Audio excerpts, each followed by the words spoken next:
আসসালামু আলাইকুম ভিউয়ার্স, আজকে আমরা আয়তাকার কোনো জমির পরিসীমা বের করব। আয়তাকার কোনো চিত্রের।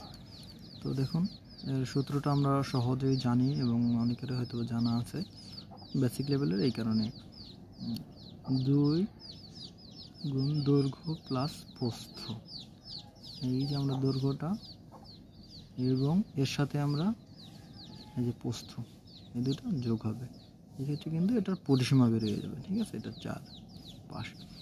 তো এটার সাথে আমরা যোগ করে দিলাম 60, 60-এর সাথে 2 গুণ করলে 120 মিটার, যেহেতু মিটারই আছে সেহেতু মিটার হবে।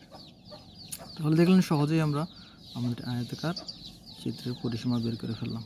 সো ভিউয়ার, ভিডিওটা ভালো লাগলে লাইক কমেন্ট করবেন। ধন্যবাদ। ভবিষ্যতে আরও ভালো ভালো ভিডিও যাতে আপনারা পেতে পারেন, সেজন্য লাইক